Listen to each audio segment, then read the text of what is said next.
ونستعينه ونستغفره ونعوذ بالله من شرور أنفسنا ومن سيئات أعمالنا من يهده الله فلا مضل له ومن يضلله فلا هادي له وأشهد أن لا إله إلا الله وحده لا شريك له وأشهد أن محمدا عبده ورسوله يا أيها الذين آمنوا اتقوا الله حق تقاته ولا تموتن إلا وأنتم مسلمون يا أيها الناس اتقوا ربكم الذي خلقكم من نفس واحدة وخلق منها زوجها وبث منهما رجالا كثيرا ونساء واتقوا الله الذي تساءلون به والأرحام إن الله كان عليكم رقيبا يا أيها الذين آمنوا اتقوا الله وقولوا قولا سديدا يصلح لكم أعمالكم ويغفر لكم ذنوبكم ومن يطع الله ورسوله فقد فاز فوزا عظيما أما بعد فإن خير الحديث كتاب الله وخير الهدي هدي محمد صلى الله عليه وسلم وشر الأمور محدثاتها وكل محدثة بدعة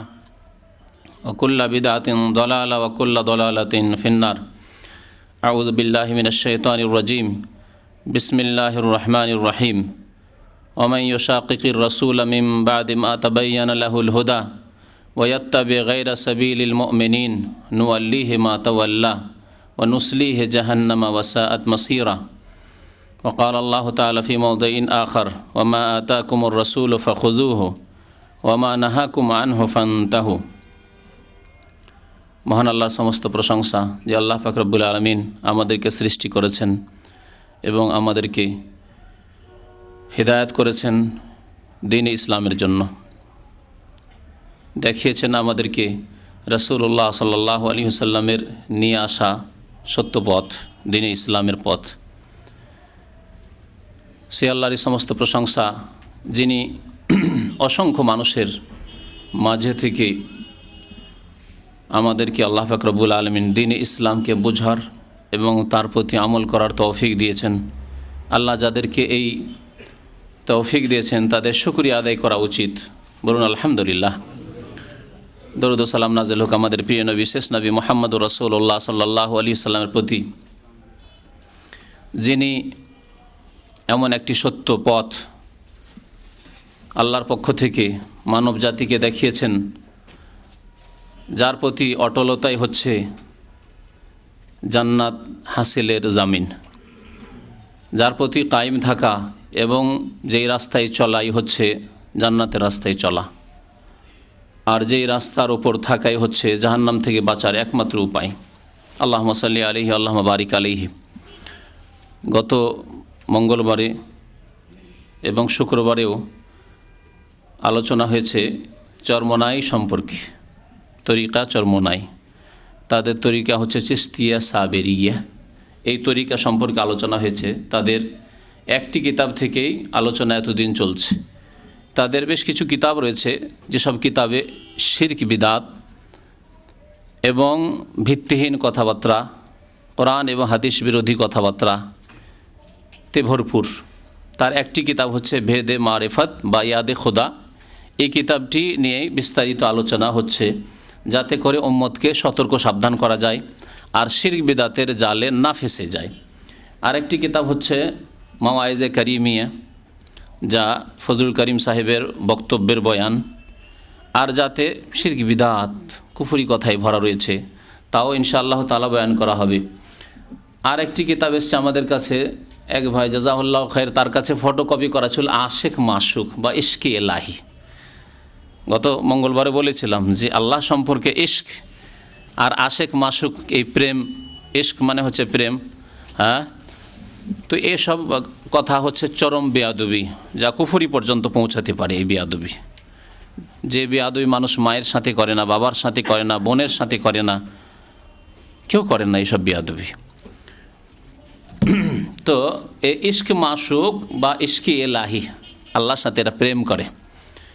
আর বহু জায়গায় তুলনা করেছে এই প্রেমকে স্বামী স্ত্রীর প্রেমের সাথে, বা কেউ কারো প্রেমে ফেসে গেছে, কোনো মহিলার প্রেমে ফেসে গেছে, কোনো মেয়ের প্রেমে ফেসে গেছে, তার সাথে তুলনা করেছে বহু জায়গায় হাল্লার প্রেমকে বোঝানোর জন্য। এসব বেয়াদবি কথাবার্তা রয়েছে। এই কিতাবে তো আরও শিরকে ভরা রয়েছে, যা শুরুই করতে পারিনি। তবে বেছে বেছে কিছু শিরক বিদাতের কথাগুলি উল্লেখ করবে ইনশাআল্লাহ তাআলা এই কিতাব সম্পর্কে আলোচনা শেষ হলে। আল্লাহ পাক রব্বুল আলামিন কোরআনে কারিমে সূরা নিসার আয়াত নম্বর 115-তে ইরশাদ করেছেন, ওমাই ইউশাকিকির রাসূল, যারা রাসূলুল্লাহ সাল্লাল্লাহু আলাইহি সাল্লামের বিরুদ্ধাচরণ করবে, নাফরমানি করবে। বিরুদ্ধাচরণ করা দুই রকম হয়, এক ইচ্ছা করে, এক হচ্ছে অনিচ্ছাকৃত। দুটোই নাফরমানি করা, বিরুদ্ধাচরণ করা। ইচ্ছা করে মানে জেনে শুনে সে মানল না, অমান্য করলো। যেমন একজন মানুষ জানে যে মুসলিম, আমার উপর নামাজ ফরজ, তারপরে নামাজ পড়লো না, জেনে শুনে নাফরমানি করলো। আর এমন মুসলিম কি আছে জানে না যে তার 5 ওয়াক্ত নামাজ ফরজ? জানে না?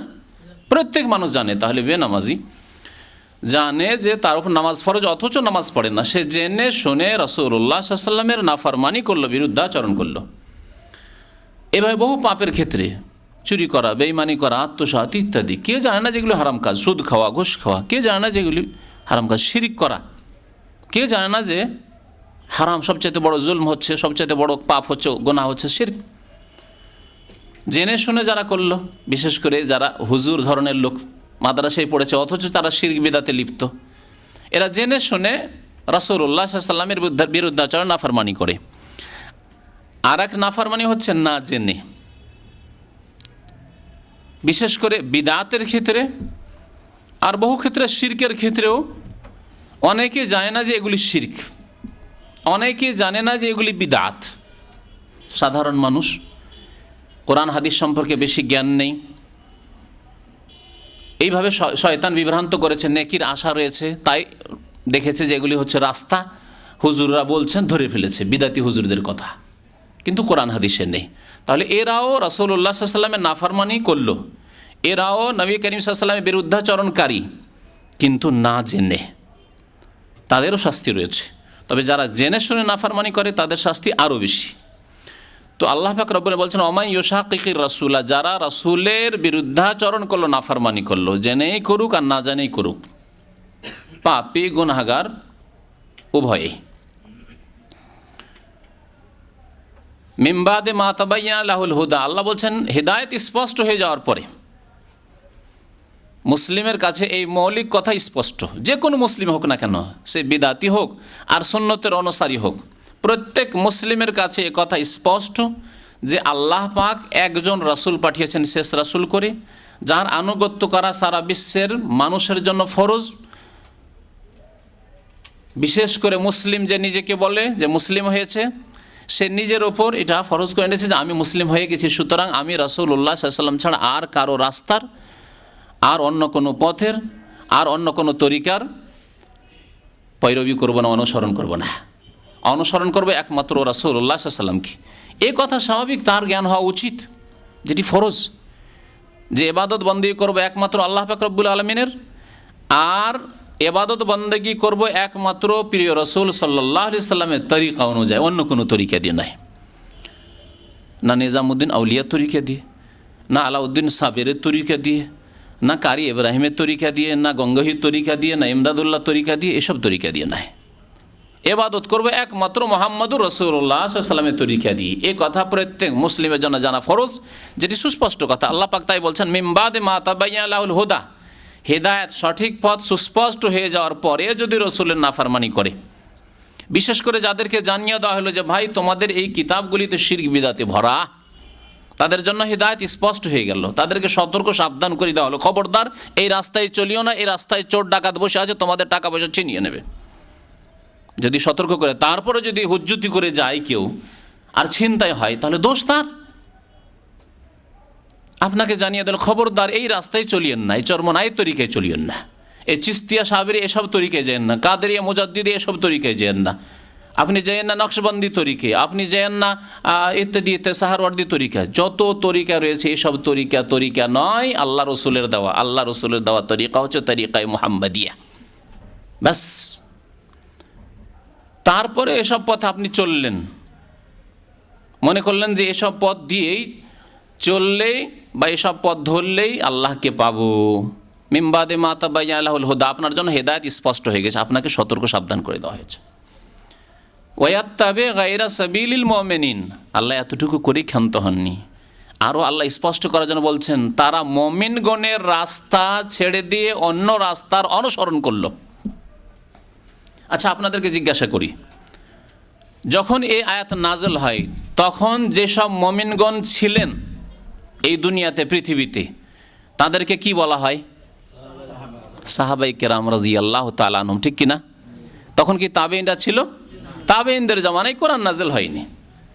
সাহাবায়ে কেরাম অর্থাৎ আল্লাহ রসুলের সঙ্গীগণ তারা ছিলেন, আর রসুলের প্রতি ওহী হচ্ছিল, কোরআনুল কারীম নাজল হচ্ছিল। তাহলে আল্লাহ মুমিনদের রাস্তার কথা বলছেন, তাহলে কোন মুমিনদের কথা বলছেন? সাহাবায়ে কেরামের কথা বলছেন।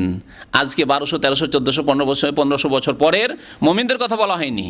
এই মুমিনদেরকে আইডিয়াল বলা হয়নি, কারণ এরা অনেকেই ধর্মকে, দিনকে বিকৃত করেছে। তাহলে আইডিয়াল মুমিন, আদর্শ মুমিন, অনুসরণীয় মুমিন, যাদের পথে চললে মুক্তি পাবেন, কাদের কথা বলা হয়েছে? সাহাবায়ে কেরামগণের কথা বলা হয়েছে। আল্লাহ বলছেন ওয়ায়াত্তাবি গায়রা সাবিলিল মুমিনিন, মুমিনদের রাস্তা ছেড়ে দিয়ে অন্য রাস্তার অনুসরণ করলো, অর্থাৎ সাহাবায়ে কেরামের আদর্শ মোতাবেক চলল না।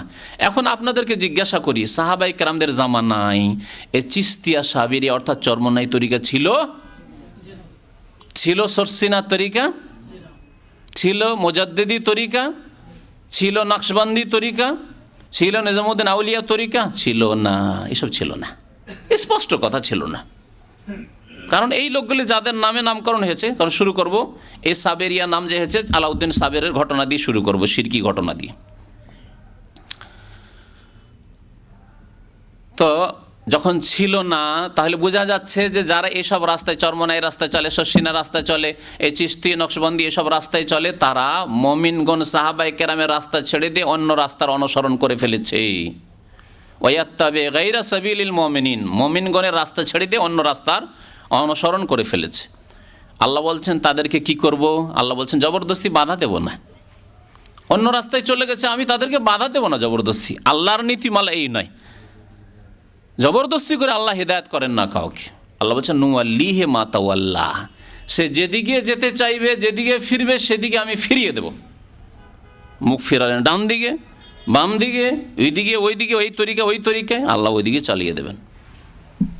কোতে কিছু ফলও পাবেন, আল্লাহ দেখাবেন। শয়তান যাতে করে গুমরা করুক আপনাকে, আল্লাহ এরকম ফলও দেখিয়ে দিবেন, হয়তো তাও হইতে পারে।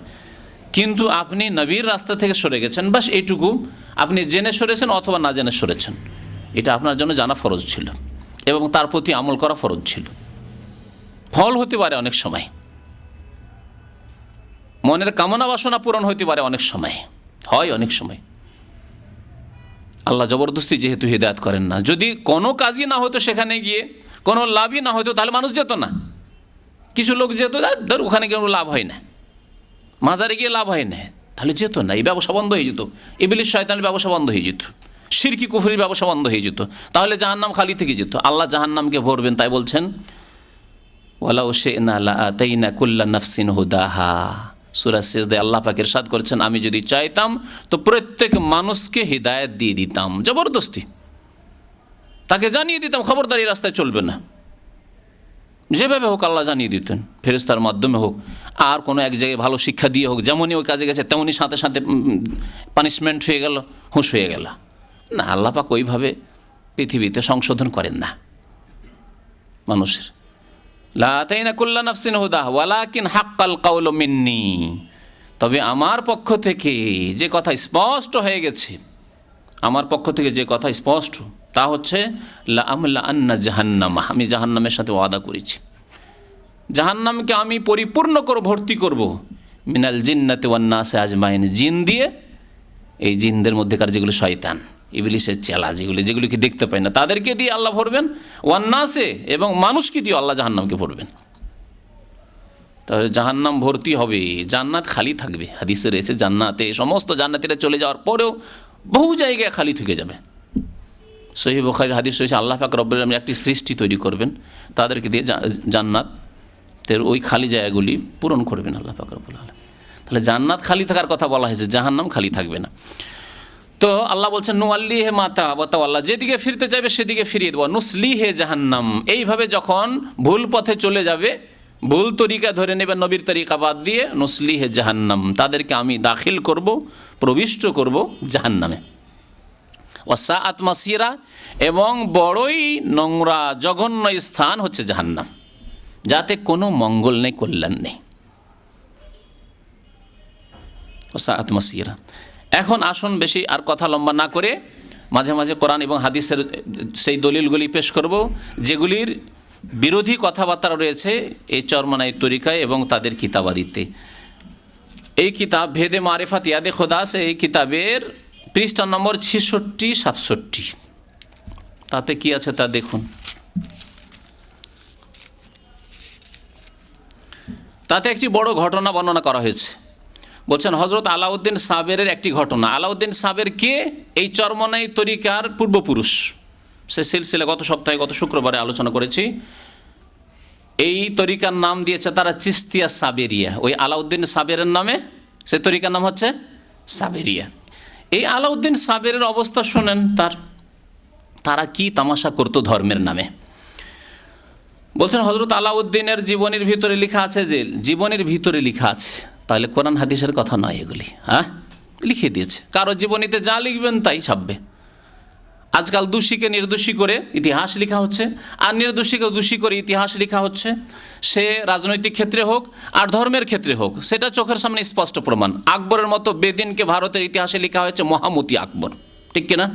মহামতি আকবর একবারে, যে ওয়াকাট মূর্খ ছিল আর ইসলাম ধর্ম ছেড়ে দিয়ে মুরতাদ হয়ে সে দিনে ইলাহি আবিষ্কার করেছিল। আর বাদশাহ আওরঙ্গজেব আলমগীর একজন আলেমে দিন ছিলেন, আর দীর্ঘদিন বাদশাহী করা সত্ত্বেও টুপি সেলাই করে তার জীবিকা নির্বাহ করতেন। এত দিনদার মানুষ, আল্লাহওয়ালা, পরহেজগার, তাহাজ্জুদ গুজার ছিলেন। তাকে একবারে পেশ করা হয়েছে একজন জালেম, নিষ্ঠুর, ইত্যাদি ইত্যাদি করে পেশ করা হয়েছে। তাহলে দুনিয়ার রীতিনীতি বুঝতেই পারছেন। তো তার জীবনীতে কি লেখা হয়েছে তাই দেখুন। তিনি যখন তাহার মাতার গর্ভে, তখন তাহার পিতার ইন্তেকাল হয়। তিনি যখন ভূমিষ্ঠ হন, যাই হোক ভূমিষ্ঠ হলো, তারপরে বয়স যখন 7-8 বৎসর হইল, তখন তাহার মাতা বাড়ির নিকটবর্তী একজন মিয়া সাহেবকে ডাকিয়া বলিলেন যে আমার আলাউদ্দিনকে এমন একজন আলেমের নিকট পড়িতে দেবেন যাহার মধ্যে ইলমে শরীয়ত ও মারিফাত উভয় আছে। ইলমে শরীয়ত ও মারিফাত উভয় আছে। এর আগে আলোচনায় বলেছি যে দিনকে, ইসলামকে বিভক্ত করা এইভাবে যে মারিফাত আলাদা, মারিফাত একটা জিনিস আছে যেটা আলেমরা যায় না। শরীয়তের আলেম হল বুখারী মুসলিম পড়েও জানা যায় না, আর কোরআনের তফসির পড়েও জানা যায় না। শরীয়তের আলেমরা জানতেন না। সুতরাং ইমাম আবু হানিফা, শাফি, মালিক, আহমদ তারা শরীয়তের, ফিকহ, আকীদার এসবের তো আলেম ছিলেন। আরবি ভাষা বুঝতেন, কিন্তু ওই বাতিনি গুপ্ত ইলম জানতেন না, মারিফত ইলম জানতেন না। এই যে দাবি, এটি এসছে রাফেজিদ বাতিনি ফিরকা থেকে। আর এই বাতিনি ফিরকার উৎস হচ্ছে ইয়ামান দেশের সাবাই ইহুদি আবদুল্লাহ বিন সাবাহ। জি, ইহুদি এসে ঢুকেছে, তারপর এই বাতিনি মতবাদ পেশ করেছে। ইসলামে এর কোনো অস্তিত্ব নেই। ইসলামে যা আছে স্পষ্ট আছে, কোনো অস্পষ্টতা নেই। এবং নবী করিম সাল্লাল্লাহু আলাইহি ওয়াসাল্লামের উপর যা দিন নাযিল হয়েছে স্পষ্টভাবে খোলাখুলি সমস্ত সাহাবার সামনে বয়ান করেছেন। খাস করে দুই একজনকে বলেছেন যে তোমরা লুকিয়ে রাখবে, এটা হচ্ছে বাতেনি ইলম, এটা হচ্ছে মারিফতি ইলম, সবাইকে দেবে না। এইরকম কথাবার্তা কুফরি কথাবার্তা। নবী করিম সাল্লাল্লাহু আলাইহি ওয়াসাল্লাম সম্পর্কে একটি আপনাদেরকে হাদিসও শুনিয়ে দিয়ে এই মর্মে যে এইরকম কিছু নেই, তাহলে শরীয়ত, মারিফত আর হাকিকত আর তরিকত এসব মিথ্যা ভাগ, ডাহা মিথ্যা ভাগ ইসলামের নেই। মা আনজালাল্লাহু বিহা মিন সুলতান, আল্লাহ পাক বলেছেন যে এই রকম সনদ কোনো দিন আমি নাজিল করিনি। এর কোনো দলিল প্রমাণ কোরআনেও নেই, হাদিসেও নেই। আপনাদেরকে ওই হাদিসটি শোনাই যে হাদিসে রয়েছে যে নবী করিম সাল্লাল্লাহু আলাইহি সাল্লাম কোনো জিনিস গোপনে করেনি। যেই ব্যক্তি এই ধারণা করবে সে চরম অপরাধ করল। মা আয়েশা রাদিয়াল্লাহু তাআলা আনহা বর্ণনা করছেন, মা আয়েশা রাদিয়াল্লাহু তাআলা আনহা বর্ণনা করছেন, তাকে একজন তাবেঈ মাসরুক জিজ্ঞাসা করছেন কয়েকটি প্রশ্ন। তার মধ্যে একটি প্রশ্ন ছিল যে মুহাম্মদ সাল্লাল্লাহু আলাইহি ওয়াসাল্লাম কি তার রবকে আল্লাহকে দেখেছেন? এই পীরেরা নাকি আল্লাহকে দেখে, শুধু দেখেন, আল্লাহর সাথে বিলীন হয়ে যায়। এসব কিতাবে আছে ফানা হয়ে যায়, মানে বিলীন হয়ে যায়। আর কে আল্লাহ কে পীর কোনো পার্থক্য থাকে না, যিনি আল্লাহ তিনি পীর। হ্যাঁ, এসব আকিদা এসব কিতাবে, আশেক মাসুক কিতাবে চরমনা ইসহাক সাহেবের আর আপনার এ মাওয়াইজে কারিমা এর বয়ানে, আপনার ফজলুল করিমের বয়ানে ভরে রয়েছে। জি, মানসুর হেল্লাজের ঘটনায় এসব ভরে রয়েছে, আরও কার ঘটনায় সব বয়ান করেছে। তো শুনেন, নবী করিম সাল্লাল্লাহু আলাইহি ওয়াসাল্লাম কি রবকে দেখেছেন? মা আয়েশা বলছেন, মান হাদ্দাসাকা, কেউ যদি তোমাকে বলে যে আন্না মুহাম্মাদান সাল্লাল্লাহু আলাইহি ওয়াসাল্লাম রাআ রাব্বাহু, মুহাম্মদ সাল্লাল্লাহু আলাইহি ওয়াসাল্লাম তার রবকে আল্লাহকে দেখেছেন, ফাকাদ কাযাবা, সেই ব্যক্তি মিথ্যা কথা বলল। কে বলছেন? মা আয়েশা রাদিয়াল্লাহু তাআলা আনহা। তার মর্যাদা কত আল্লাহর নবীর কাছে, আল্লাহর কাছে জিবরাইল এসে সালাম দেয়। জিবরাইল আলাইহিস সালাম যখন ওহী নিয়ে আসেন তখন নবীকে বলেন যে আপনি সালাম দেন আপনার স্ত্রী আয়েশাকে আমার পক্ষ থেকে। আল্লাহু আকবার। এই উম্মতের মহিলাদের মধ্যে সবচেয়ে বেশি জ্ঞানী এবং নবী করিম সাল্লাল্লাহু আলাইহি ওয়াসাল্লামের সবচেয়ে প্রিয়তম ব্যক্তি। ওই হাদিস জানেন যে নবীকে একবার এক সাহাবী জিজ্ঞাসা করে, ইয়া রাসূলুল্লাহ আইয়ুন নাস আহাব্বু ইলাইহি, সবচেয়ে প্রিয় ব্যক্তি কে? তখন নবী সাল্লাল্লাহু আলাইহি ওয়াসাল্লাম বলছেন যে আয়েশা। পুরুষদের মধ্যে আবু তাঁর পিতা আবু বকর। তাদের কথা শোনেন। ফাকাদ কাযাবা সুম্মা কারা, তারপরে দলিল পড়লেন তিনি কারাত, লা তুদরিকুল আবসার ওয়া হুয়া ইউদরিকুল আবসার। কোন দৃষ্টি আল্লাহকে দেখতে পারে না, আল্লাহকে অবলোকন করতে পারে না। ওমা কানা লিবাশারিন আন ইউকাল্লিমাহুল্লাহ। দ্বিতীয় আয়াত তিনি পেশ করলেন যে কোনো মানুষ আল্লাহর সাথে সরাসরি কথা বলতে পারে না, ইল্লা ওয়াহিয়ান, হয় ওহির মাধ্যমে কথা বলবে, ওহির মাধ্যমে জিবরাইল এসে ওহি নাজিল করছেন। আও নবী রাসূল হলে তাদের কাছে ওহি আসে, আও মিন ওয়ারাই হিজাব, অথবা পর্দার আড়াল থেকে, পর্দার আড়াল থেকে সরাসরি আল্লাহর সাথে কথাও বলতে পারে না। তো দেখা তো দূরের কথা, অনেক সময় কথা বলে দেখার সাহস হয় না। বড় মানুষের সামনে, বুঝেন যারা জ্ঞানী মানুষ, বড় মানুষের সামনে দাঁড়িয়ে অনেক সময় কথা বলেছেন কিন্তু চোখে চোখ মিলিয়ে কথা বলার সাহস হয়নি। আমরা ছোটোকালে এইরকমই বাবাকে এত বেশি ভয় করতাম যে চোখে চোখে মিলিয়ে কোনোদিন কথা বলিনি, নিচে করে। ওস্তাদ, বড় যদি ওস্তাদ, প্রভাবশালী ওস্তাদ হয়, তার সামনে চোখে চোখ মিলিয়ে কথা বলে এই সাহস হয়নি, ঠিক কিনা? তাহলে আল্লাহ পাক রব্বুল আলামিনের সাথে কথা বললেও অনেক সময় দেখা অসম্ভব কথা। তারপরের মাসলা আছেন, ওমান হাদ্দাসাকা, আর কেউ যদি বলে আন্নাহু ইয়ালামু মা ফি গাদিন, আল্লাহর নবী আগামীকালকের কথা জানে, আলেমুল গাইব, জামা দেশের বেরেলবিরা, কবর পূজারীরা বলে, আটরসি মাইজ ভান্ডারি, এ ধরনের যতগুলি আছে বিদাতি ফিরকা, তারা বলে যে নবী আলেমুল গাইব সব জানেন। ফাকাদ কাযাবা, মা আয়েশা রাদিয়াল্লাহু তাআলা বলছেন সে মিথ্যা কথা বলল। ফুম্মা কারা, তারপরে ওমা তাদরি নাফসুন মাজা তাকসিবু গাদা, কোনো ব্যক্তি জানে না যে আগামীকালকে কি করবে সে। তাহলে কোনো ব্যক্তির মধ্যে নবী আছেন কি না? নবীও জানেন না।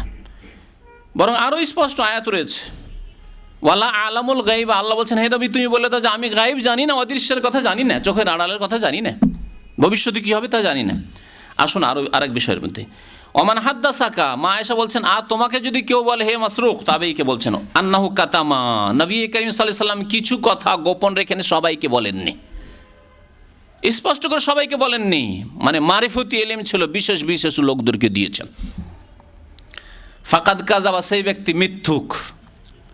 সুম্মা কারা, তারপরে বললেন ইয়া আইয়ুহার রাসূল, আল্লাহ কোরআন বলছেন হে রাসূল বাল্লিগ মা উনজিলা ইলাইক, তুমি পৌঁছিয়ে দাও যা তোমার উপর নাজিল হচ্ছে।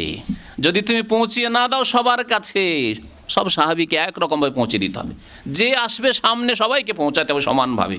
এমন নয় যে বিশেষ ইলম দিয়ে দিলাম কাউকে, তা ইসলামে নেই।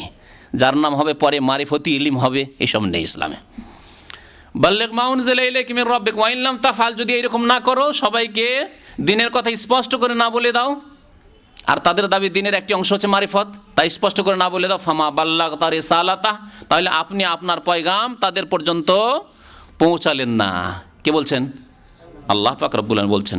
তাহলে এই ভাগ নেই ইসলামে। তারপরে দেখুন, শিখতে পাঠাবে আলাউদ্দিন সাবেরকে, যে এই তরিকা হচ্ছে চরমনাই তরিকা। মিয়া সাহেব বলেন ইনশাআল্লাহ আমার খোঁজে একজন বড় আলেম আছেন যিনি ইলমে শরীয়ত ও মারিফাত উভয় এলেম জানেন। আমি আগামী শুক্রবার পবিত্র দিন দেখিয়া তাহার নিকট আলাউদ্দিনকে লইয়া যাইব। ওই তারিখ মতো মিয়া সাহেব আসিলেন, তখন তাহার মাতা তাহাকে গোসল করাইয়া সুন্দর জামা কাপড় পরাইয়া রওনা করিয়ে দিলেন। মিয়া সাহেব যখন তাহাকে সঙ্গে করিয়া রওনা করিলেন, তখন তাহার সামনে সুন্নতি পোশাক পরিধানকারী একজন নুরানি চেহারার লোক দাঁড়াইয়া বলিলেন, এই যে আমাদের সে কথাবার্তা সুন্নতি পোশাক যে কি তারাই জানে না, পোশাককে সীমিত করে দিয়েছে। আর এমন ঝগড়া এদের এই পীরদের, যে টুপিটাও যে কেমন হইতে হবে, কয় কলির হইতে হবে, কেমন হয়তো গোল হইতে হবে না, লম্বা লম্বা চলবে না ইত্যাদি, এই সব একেবারে নিষ্প্রয়োজন ঝগড়াই তারা ডুবে আছে। যাই হোক, এসব কথাবার্তা বললে আসল শিরিক বিদাতগুলি বড় শনাক্তই করা হবে না। তো আগে বাড়ি, তারপরে এখন একে নিয়ে যাচ্ছে। এ কথা বলিয়া উক্ত ব্যক্তি আলাউদ্দিন সাবেরের হাত ধরিয়া পাহাড়ের দিকে নিয়ে চলিলেন। শিক্ষার জন্য যাবে, আবার কোথায়? মাদ্রাসায়ও নয়, হ্যাঁ, আর মসজিদও নয়। আল্লাহ নবীর জামানে মসজিদ ছিল শিক্ষা প্রতিষ্ঠান। সাহাবীরা কোথায় শিখতেন? মসজিদে সব কিছু ছিল তাদের, মসজিদে শিখতেন আল্লাহ নবীর কাছে এসে। আর তারপরে যখন টাকা পয়সা হলো মানুষের কাছে, ধীরে ধীরে মসজিদে এতগুলি কাজ করা যাবে না, লোক সংখ্যা বেড়েছে, তখন মাদ্রাসা তৈরি করলো ওলামায়ে কেরামরা। না, সেখানেও না, পাহাড়ে। কোন শিক্ষা দিবে পাহাড়ে? চিন্তা করতে পেরেছেন তাহলে? পাহাড়ে, জঙ্গলে, আর ওই সমুদ্রের কিনারা, এসব জায়গায় শিক্ষা শয়তান ইবলিশি শিক্ষা। দেখুন, তারপরে পাহাড়ের দিকে নিয়ে যেতে দেখে ওই যে গ্রামের মিয়া সাহেব কাঁদিয়া বললেন যে হুজুর, আমি তাহার মা জননীর নিকট কি উত্তর দিব? আপনি একে পাহাড়ে নিয়ে চলে যাচ্ছেন, এ তো মেরে ফেলে দিবেন একে নিয়ে। তখন তিনি বললেন, তুমিও চলো। মিয়া সাহেবের সঙ্গে চলিলেন। কত দূর যাইয়া একটি পাহাড়ের মধ্যে প্রবেশ করিল। শুধু পাহাড়ে না, পাহাড়ের পাথরের মধ্যে ঢুকে পড়ল। নিয়ে ওই ছেলেকে নিয়ে পাহাড়ের মধ্যে ঢুকে পড়ল। আল্লাহ নবীর যুগে সাহাবাই কেরামরা, কোনো সাহাবী এরকম শিক্ষা নিতে গেছেন? হ্যাঁ, নবী কোথাও গেছেন যে পাহাড়ের মধ্যে ঢুকে পড়েছেন? আরে নবী তো মাঝে মাঝে জিবরাইলের সাথে দেখা করতে গিয়ে পাহাড়ের মধ্যে ঢুকে পড়তেন, পাথরের মধ্যে, পাথর ফেটে যেত। হয়েছে সব? দেখুন কি ভণ্ডামি কথাবার্তা। সেখানে একজন মস্ত বড় ওলি বসিয়াছিলেন, এই পাহাড়ের মধ্যে ঢুকিয়ে একবার মস্ত বড় ওলি বসে আছে। মস্ত বড় ওলি যে কোন দিকে আছে আল্লাহ জানে। আগে বলেছি যে ওলি দুই রকম, ওলিউর শয়তান আর ওলিউর রহমান। ওই পথিক ব্যক্তি আলাউদ্দিনকে তাহার হাতে উঠাইয়া দিয়ে বলিলেন যে আল্লাহ পাকের হুকুম হইয়াছে। কি হয়েছে? আল্লাহ পাকের হুকুম হয়েছে। আল্লাহর হুকুম ওহি ছাড়া আসে নাকি? তাহলে বোঝা গেল যে এদের ওপর কি হয়? ওহি হয়। এ ভণ্ডদের উপর ওহি হয়। আল্লাহর ওহি তো বন্ধ হয়েছে। ওহি নবীর পরে ইনকাতা আল ওহি, সাহাবাই কেরাম বলেছেন ওহি আর আসবে না। এটি হচ্ছে ইসলামিক আকীদা। কেউ যদি মনে করে যে আল্লাহ নবীর ইন্তেকালের পরে ওহি আসবে, সে কুফরি করল, সে কাদিয়ানি মতবাদে বিশ্বাসী হল, সে অন্য কাউকে নবী মনে করল। তাহলে এই ওহি তাহলে আল্লাহর ওহি নয়, অন্য আরেকটি ওহি আছে। কি? ওয়াইন্না শায়াতিন লা ইউহুনা ইলা আউলিয়াহিম, শয়তান তাদের আউলিয়াদের কাছে ওহি করে, আউলিয়া ও শয়তানদের কাছে, এই ওহি। কিন্তু ভ্রান্ত সে বুঝেছে যে আল্লাহর হুকুম হয়েছে। আল্লাহর হুকুম হয় না, ইবলিস শয়তানের হুকুম হয়েছে। আলাউদ্দিনকে আপনি ইলমে জাহির ও ইলমে বাতিন শিক্ষা দেবেন। তারপরে চলল, বলছে এই কথা বলিয়া পথিক চলিয়া গেলেন, যে নিয়ে গিয়ে রাস্তা দেখালো, পাহাড়ের মধ্যে ঢুকিতে চলে গেল। আল্লাহ পাকের ওলি তাহাকে বললেন, বাবা তোমার মায়ের দোয়া আল্লাহ পাক কবুল করিয়েছেন, তাই তোমার জন্য খেজের আলাইহিস সালামকে জামিন করিয়ে দিয়েছেন। খেজেরকে জামিন করেছেন। ওই পথিক ব্যক্তি খেজের ছিলেন। ওই যে হাত ধরে নিয়ে আসলো, নিয়ে আসার পরে ওই ওস্তাদের সাথে দেখা সাক্ষাৎ করে দিল, সে খেজের ছিল। খেজের সম্পর্কে আমাদের সেই শিরকি আকীদা আছে যে খেজের নাকি এখনও জীবিত আছে, আর কিয়ামত পর্যন্ত নাকি জীবিত থাকবে। শিরকি আকীদা, কোরআন হাদিস বিরোধী আকীদা। কুল্লু নাফসিন যায়িকাতুল মউত, প্রত্যেক প্রাণীর, যার প্রাণ আছে, নফস আছে, আত্মা আছে, তাকে মওতের আস্বাদন গ্রহণ করতে হবে। আল্লাহ পাক একাধিক আয়াতটি বলেছেন। এই এক আয়াত দলিল হলো যে খেজের যদি একজন ব্যক্তি হয়, ওলি হোক আর যেই হোক না কেন, তার মওত হয়েছে। নবী করিম সাল্লাল্লাহু আলাইহি ওয়াসাল্লাম আরেকটি হাদিস স্পষ্ট বলি, নবী সাল্লাল্লাহু আলাইহি ওয়াসাল্লাম একদিন মসজিদে এশার নামাজ দেরি করে একদিন পড়াইলেন, বিলম্ব করে পড়ালেন। তারপরে অনেকে তন্দ্রা ধরে গেছে, ঝিমাচ্ছে। নামাজটা পড়ার পরে বললেন যে দেখো, তোমাদের হয়তো অনেকের কষ্ট হয়েছে, কিন্তু আমি একটু দেরি করে আজকে নামাজটা পড়লাম, আর এই নামাজ যত বিলম্ব করে পড়বে জামাত করে, একটু বিলম্ব করে পড়লে বেশি নেকি রয়েছে।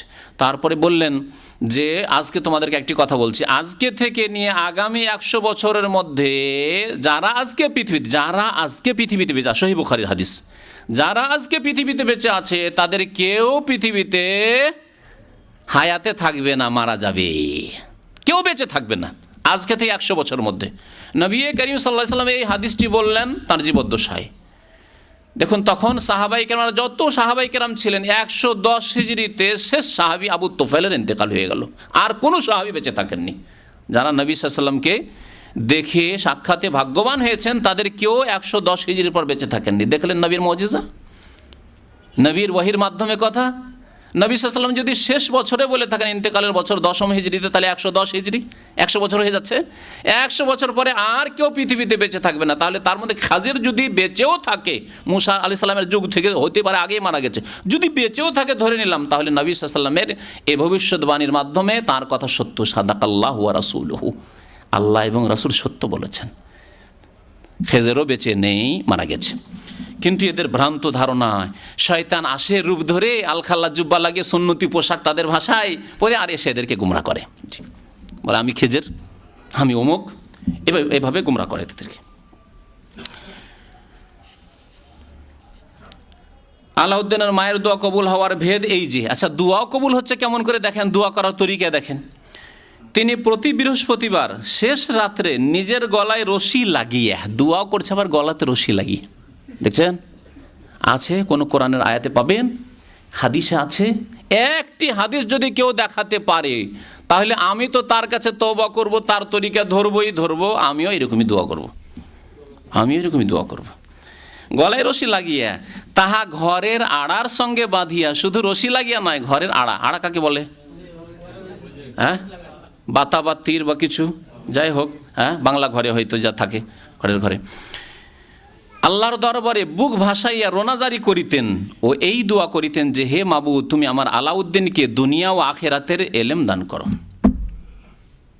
নবী করিম সাল্লাল্লাহু আলাইহি ওয়াসাল্লাম বলেছেন, মান আমিলা আমালান, যে ব্যক্তি এমন কোনো আমল করবে, লাইসা আলাইহি আমরুনা, যেটি আমার তরিকা নয়, সহিহ বুখারীর হাদিস, মুসলিমের হাদিস, যেই ব্যক্তি এমন কোন আমল করবে যেটি আমার তরিকা নয়, সেটি রাদ্দুন, প্রত্যাখ্যাত, কবুল হবে না। তাহলে আলাউদ্দিনের মা যদি এই বিদাতি তরিকায় গলায় ফাঁসি লাগিয়ে আর আড়াই বেঁধে ঘরের বাতায় বা আপনার তীরে বেঁধে যদি দোয়া করে, তাহলে বিদাতি দোয়া কিনা? তাহলে এই বিদাতি দোয়া কবুল হবে? কখনো হবে না, আল্লাহ হিদায়াত দিবে না তাদেরকে। আর তাই হয়েছে, শিরক বিদাতিরা ডুবে গেছে গিয়ে। আমি মনে করতাম আমার অঞ্চলে এরকম বিদাত আছে। এক লোকের ছেলে, বেশ কয়েকটা ছেলে হচ্ছে, মেয়ে হচ্ছে না, এই ঘটনা শোনা ঘটনা, এবং সেই লোককেও চিনি।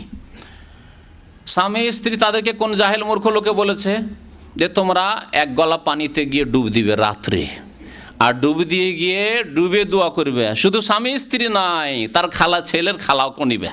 আউযুবিল্লাহ, মানে শালিকে নিয়ে দোয়া করতে হবে। কি মজার দোয়া! আর পানিতে আবার গলা ডুবিয়ে, তাহলে কোন শয়তানি বিদাতি দোয়া?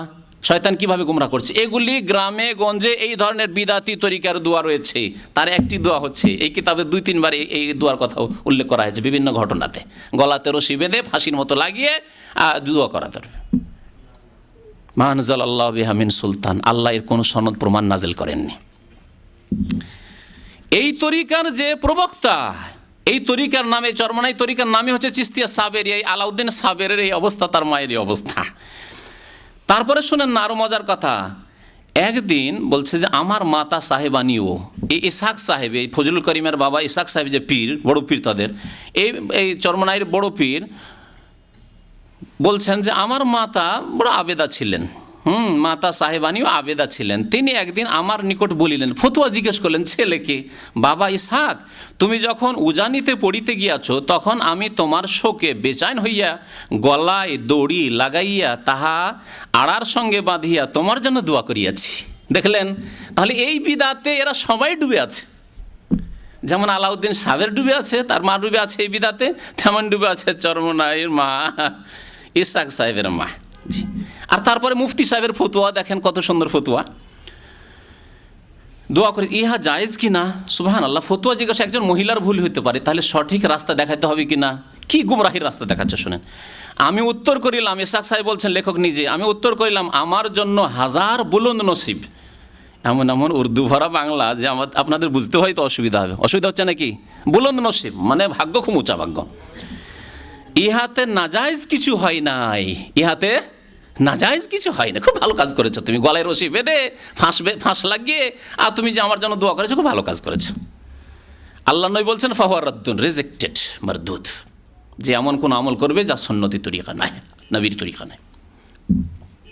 কোন পথে যাবেন? নবীর রাস্তা নেবেন না চরমনাই রাস্তা নেবেন, যাকে বাংলাদেশে হক্কানি পীর মনে করছেন? এখন আপনারা বিচার করুন। আচ্ছা, তারপরে ওখানে গিয়ে এখন শিখতে লাগলো। আলাউদ্দিন সাহেবের ওই আল্লাহর ওলি হইতে এলেম জাহির ও এলমে বাতেন সব এলেম পাইলেন।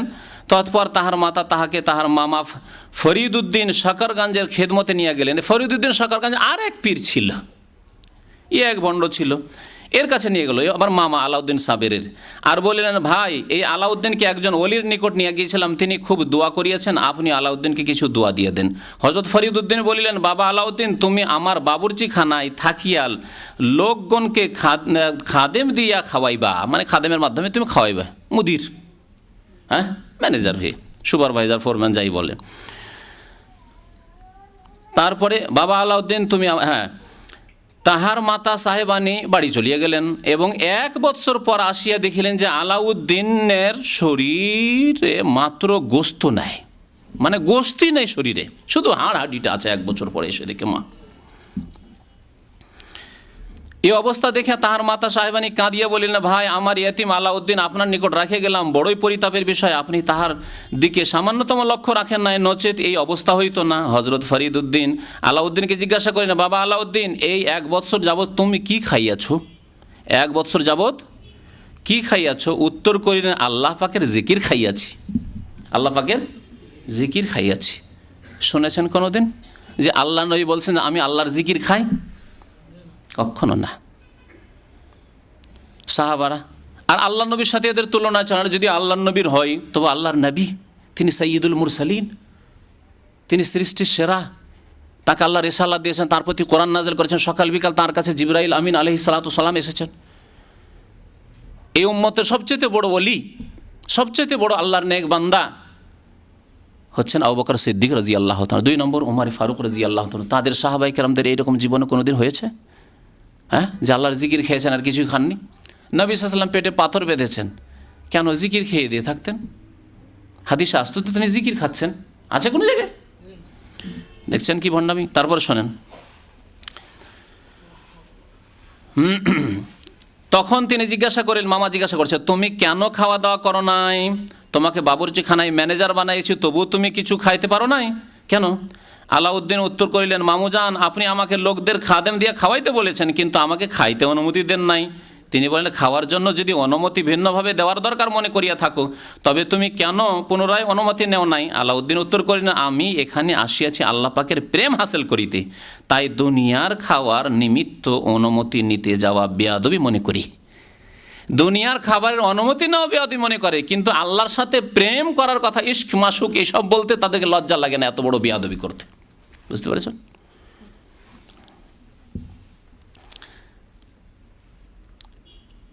অতঃপর ফরিদউদ্দিন বললেন, যাও বাবা, আমি তোমার জন্য খাস দোয়া করিতেছি। যখন 1 বছর না খেয়ে শুকিয়ে গেছো। আচ্ছা বলুন, 1 বছর না খেয়ে বাঁচতে পারে কোনো মানুষ? 74-এর কথা আমাদের বয়সপ্রাপ্ত মানুষ, আমাদের ইঞ্জিনিয়ার ভাই বলছিলেন, এখানে বসে আছেন, বলছেন 74-এ যে দুর্ভিক্ষ হয়েছিল তাতেও 3 মাস ম্যাক্সিমাম যদি বেঁচেছে কোনো মানুষ, 3 মাসের বেশি বাঁচেনি, না খেয়ে মারা গেছে। তার মধ্যে 3 মাসে যে একেবারে না খেয়ে থেকেছে, কিছু না কিছু খেয়েছে, হয়তো কিছু পেটে গিয়েছে, একেবারে যে দানা পানি যায়নি পেটে এমন হয়নি, সাবেরের মতো হয়নি। তারপরে 3 মাসের মধ্যে মানুষ মরে গেল, সব কত মানুষ মরল, আর এই 1 বছরে মরলই না। কি দোয়া দিচ্ছেন শোনেন, আল্লাহ পাক যেন তোমাকে উভয় জাহানের বাদশা করেন। 2 জাহানের বাদশা করে দিলেন। 2 জাহান মানে কি? উভয় জাহানের বাদশা মানে দুনিয়ারও বাদশা আর আখিরাতের বাদশা। বলেন, আখিরাতের বাদশা কেউ আছে? আল্লাহ কোরআনে কারিমে ইরশাদ করছেন, লিমানিল মুলকুল ইয়াউম, আজকে কার সার্বভৌমত্ব, রাজত্ব, মুলক কার রয়েছে? লিল্লাহিল ওয়াহিদিল কাহার, একমাত্র আল্লাহর হাতে, যিনি একক, যিনি সর্বজয়ী, তার একমাত্র। তখন আর কারো রাজত্ব থাকবে না। আর দুনিয়া আখিরাতের বাদশা বানিয়ে দেওয়ার এই দুয়া শিরকি কথা নয়, আল্লাহর শরীক করে দেওয়া নাই একে। জি। তারপরে শোনেন, বোন দরখাস্ত করলো যে যখন ছেলে আল্লাহর ওলি হয়েছে, আর আমার ভাই যে আছে ওই ফরিদউদ্দিন, সেও আল্লাহর ওলি, তোর একটা মেয়ে ছিল, মেয়ের সাথে বিয়ে দেওয়ার জন্য প্রস্তাব দিল যে আমার ছেলেকে মেয়েটা দিয়ে দেন।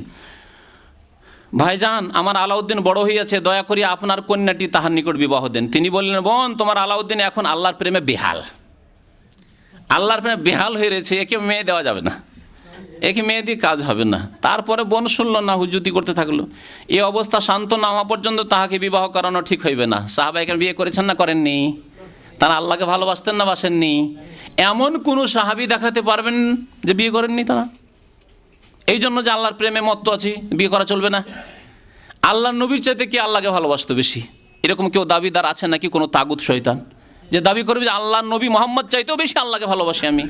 তিনি বলছেন, শোনো, ওয়া আতাজাওয়াজুন নিসা, আমি একটি স্ত্রী নয়, অনেক মেয়েদেরকে, মহিলাদেরকে বিয়ে করে রেখেছি। নিসা বহু বচন, আমি মহিলাদেরকে বিয়ে করে রেখেছি একসাথে 9টি। এমনি তো 11টি বিয়ে করেছেন, একসাথে 9টি বিয়ে করে রেখেছি। ফামান রাগিবা আন সুন্নতি, কেউ যদি আমার সুন্নত থেকে, আদর্শ থেকে বিমুখ হয়, ফালাইসা মিন্নি, আমার উম্মতের অন্তর্ভুক্ত নয়। কেউ যদি বিয়ে করবো না, আমি সংসার থেকে হয়ে যাব খ্রিস্টানদের মতো, বৌদ্ধদের মতো, আর ওর মাধ্যমে আল্লাহকে পাবো, তাহলে সে নবীর উম্মতের অন্তর্ভুক্ত নেই। শোনেন, বেহাল হয়ে গেছে, এই অবস্থায় বিয়ে দেওয়া যাবে না। তারপরে জবরদস্তি করে বোন তো নিয়ে নিল মেয়ে। আচ্ছা, বিয়ে দেন। অতঃপর তাহার মাতা সাহেবানী পুত্র পুত্রবধূ সঙ্গে নিয়ে, মানে বিয়ে হয়ে গেল আর কি। জি, সংক্ষেপ করছি ঘটনাটি যেহেতু লম্বা হয়ে যাচ্ছে। সঙ্গে নিয়ে আনন্দ চিত্তে বাড়ি ফিরলেন। আলাউদ্দিন সাহেবের বাড়ি আসিয়া ভিন্ন গৃহে একা একা মোরাকাবায় থাকিতেন। মোরাকাবায় থাকিতেন, ইসলামে এই পরিভাষা নেই মোরাকাবায় থাকা, চোখ বন্ধ টন্ধ করে ধ্যান। মোরাকাবা মানে হিন্দুদের ধ্যান বা ওই আপনার সন্ন্যাসীদের ধ্যান অথবা বৌদ্ধদের যে ধ্যান রয়েছে এগুলি হচ্ছে ধ্যান, মোরাকাবা। ইসলামে ওই ধ্যান ট্যান নেই যে চোখ বন্ধ করে আপনি কোনো ধ্যান ট্যান করছেন, ওইসব ইসলামে নেই, কোথাও নেই। আর যদি এর বিপরীত কেউ দেখাতে পারে তাহলে আমি এখানে আছি, নিয়ে আসবেন দলিল, যে একটি হাদিস। আমি বারবারই বলি যে বেশি দলিলের দরকার নেই। আমি তো অনেক দলিল অনেক সময় এক একটি মাসালার উপরে দিই, একাধিক দিই, কিন্তু আপনাদের একটি সহি দলিল চাই, সহি হাদিস চাই, অথবা কোরআন একটি আয়াত চাই যে ইসলামে কোনো ধ্যান করা আছে। রাত্রে ওই বধূকে তাহার গৃহে দেওয়া হইতো। প্রাতে বধূ চলিয়া আসিতেন, তাহাদের মধ্যে স্বামী স্ত্রীর কোনো ভাব পাওয়া যাইত না। একদিন প্রাতে আর বধূ আসে না, তাই মাতা সাহেবানী ওই গৃহের দরজায় দাঁড়াইয়া জিজ্ঞাসা করিলেন, বউ আসেই না, নেই, গেছে একবারে সাফ। জি, দাঁড়ায় জিজ্ঞাসা করছেন, বাবা আলাউদ্দিন বধূমা কোথায়? তিনি উত্তর করিলেন, আমি বধূ চিনি না। স্বামী বলছে, আলাউদ্দিন সাহেবের এই তরিকার যে বড় পীর বলছে, আমি বধূ চিনি না, তবে আজ শেষ রাত্রে আমার কাছে একজন মেয়ে লোকের মতো অনুভব হইল, লাগলো যে একটি মেয়ে লোক আছে কি। আমি তাহাকে জিজ্ঞাসা করিলাম, তুমি এখানে কি চাও? সে উত্তর করিল, আমি আপনার মাসুক, আমি আপনার মাসুক। স্ত্রী বলছে স্বামীকে মাসুক, এটা ঠিক আছে, কিন্তু এই মাসুক যদি বলে আশেক মাসুক কিতাব চরমনাইয়ের ইসাক সাহেবের কিতাব, আল্লাহকে কত বড় বেয়াদবি, স্ত্রীর সাথে আল্লাহকে তুলনা করে, বলুন তো দেখি কত বড় বেয়াদবি। এই মাসুক বলতে সেই মুহূর্তে আমার মধ্যে এমন একটি গরম উঠিল যাহা আমি সহ্য করিতে পারি নাই। কে?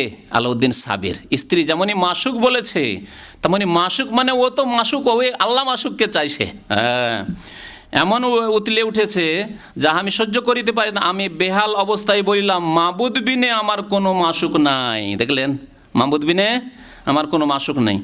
এই সময় আমার মুখ হইতে এমন একটি ভীষণ চিৎকার বাহির হইল, তাহা ভাষায় ব্যক্ত করা যায় না। অতঃপর আর ওই মেয়ে লোকটিকে দেখিতে পাই নাই।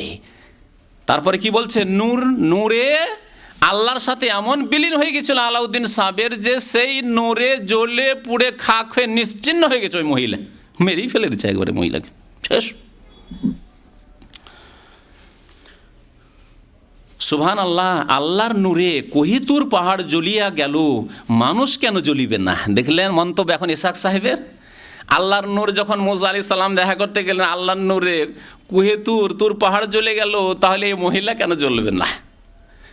তাহলে বোঝা গেল যে আল্লাহর অবতরণ ঘটেছে কিসে? আলাউদ্দিন সাহেবের। এটি হচ্ছে ওয়াহদাতুল ওজুদের কুফরি আকিদা। ইবনে আরবি আকিদা শিখিয়েছে যে পৃথিবীর সব কিছুর অস্তিত্ব হচ্ছে এক, আর সবই হচ্ছে স্রষ্টা, অর্থাৎ যে কোনো ব্যক্তিকে দেখছেন সেটি আল্লাহ। এটি হচ্ছে ওয়াহদাতুল ওজুদের আকিদার সারমর্ম।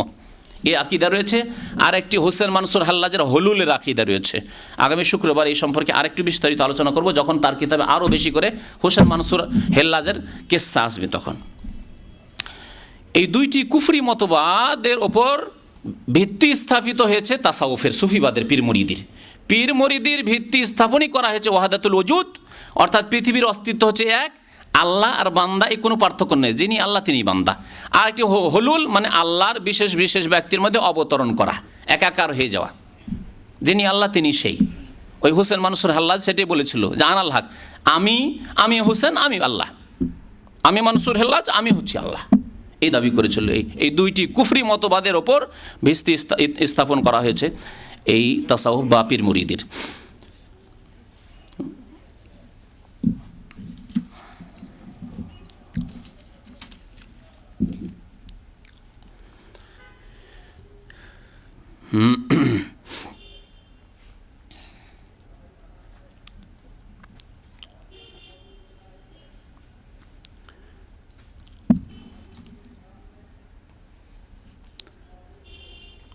ঊনসত্তর পৃষ্ঠায় আর একটু পড়েন। তা বলছেন যে শরীরের মাসুক স্ত্রীর জন্য যদি আশেক হইয়া মানুষ জীবন দান করিতে পারে, শরীরের মাসুক স্ত্রীর জন্য যদি আশেক হইয়া মানুষ জীবন দান করিতে পারে, তবে রুহের মাসুক মাওলার জন্য কেন তাহাদের ওয়াজদ হাল হইবে না। জি, স্ত্রী যেমন মাসুক প্রেমিকা, তেমনি আল্লাহকে এরা প্রেমিক বানিয়ে দিল, আর আল্লাহর সাথে এরা প্রেম, নির্লজ্জরা বেয়াদবরা প্রেম করে। গত সপ্তাহে বলেছি যে তারা যেন প্রেম করে মায়ের সাথে, বোনের সাথে, খালার সাথে, এদের সাথে, শাশুড়ির সাথে গিয়ে প্রেম করে, তারপর এই বেয়াদবি আল্লাহর সামনে করতে আসে, না হলে অভিশপ্ত হয়ে থাকবে। একটু চিন্তা করিয়ে দেখুন, কাহারও স্ত্রী যদি খুব সুন্দরী হয় আর যদি সে খোঁজা বা ধ্বজভঙ্গ হয়, তবে কিছুতেই সে ওই বিবির সঙ্গে মিলিতে পারিবে না। ঠিক এই রূপ মনে করিবেন যাহার রূহ খোঁজা বা মরা, মাবুদের প্রেম হইতে বঞ্চিত। দেখলেন কি কথা, কত নির্লজ্জ বেয়াদবি কথা, যে স্ত্রী খুব সুন্দরী আপনার, কিন্তু আপনার পুরুষত্ব নেই, সেজন্য এসে স্ত্রীকে খুশি করতে পারছেন না, আর আপনিও স্বাদ পাচ্ছেন না, তার সৌন্দর্যের স্বাদ পাচ্ছেন না, মজা পাচ্ছেন না। ঠিকই তেমনই নাকি বেয়াদব বলছে যে আপনার রুহের মাসুক আল্লাহ মাওলা, যদি আপনার রুহ মরা, আত্মা মরা হয়, মানে আপনি যদি পীরের মুরিদ না হন, ওই রকম খাস মুরিদ না হতে পারেন, আর উন্নতি না করতে পারেন, হ্যাঁ, এই শিরক বিদাত কুফরি করে, বেয়াদবি করে, তাহলে আপনি কি করে মজা পাবেন আল্লাহর জিকির আজকারে, আল্লাহর ইবাদত বন্দি করে? এই জন্য মজা পান না, এই জন্য মজা পান না। এক ন্যাংটা পীর ছিল, ন্যাংটা পীর বুঝেন তো, আছে, পাকিস্তান আছে, বাংলাদেশ আছে। ন্যাংটা পীর ছিল, তো তার মুরিদরা বলতো, বাস্তবে আছে, কোনো অবাস্তব কথা নাই, তো জি বলছে যে মুরিদরা বলতো যে আমাদের পীর কিবলার শরীরে কেরামতির কাপড় আছে, কেরামতির কাপড় আছে, এই কাপড় যেই ব্যক্তি সৎ লোক সে দেখতে পাবে কাপড়, আর যেই ব্যক্তি পাপ করেছে, গুনাহগার, পাপিষ্ট, ফাসেক, সে উলঙ্গ দেখতে পাবে, সে এই কাপড়, কেরামতির কাপড় যেহেতু সবাই দেখতে পাবে না, ফাসেক গুনাহগারের চোখে দেখতে পাবেন না। এখন এই কথা যখন ছাড়লো মুরিদরা, তখন কে বলবে যে আমি উলঙ্গ দেখছি? বলবে? কারণ উলঙ্গ বললেই তো লোকে বুঝে নেবে যে তো ফাসেক, এ তো চোর, লম্পট আছে, বদমাইশ লোক আছে।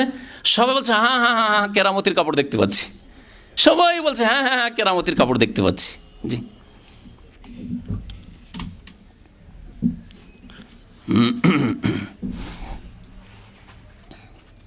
আরো বেয়াদবির কথা শোনেন, কিছু বেয়াদবি তাদের। এখন কত প্রকার হাল হইবে তাহা কিতাব খুলিয়া দেখুন। হাল যে হয়, শয়তানি হাল, এগুলিকে ইমাম ইবনে তাইমিয়া রাহমাতুল্লাহ বলছেন আহওয়ালুন শয়তানিয়া, শয়তানি হালাত হয়, মানে কখনো চিৎকার করে, কখনো হেসে উঠবে, কখনো কাঁদবে, কখনো পাগল হয়ে যাবে, এগুলিকে হাল বলছে। এগুলি হচ্ছে আল্লাহর ওলির পরিচয়। কিতাব খুলিয়ে দেখুন, মানে কোরআন হাদিসে নেই, হ্যাঁ, কিতাব খুলিয়ে দেখুন।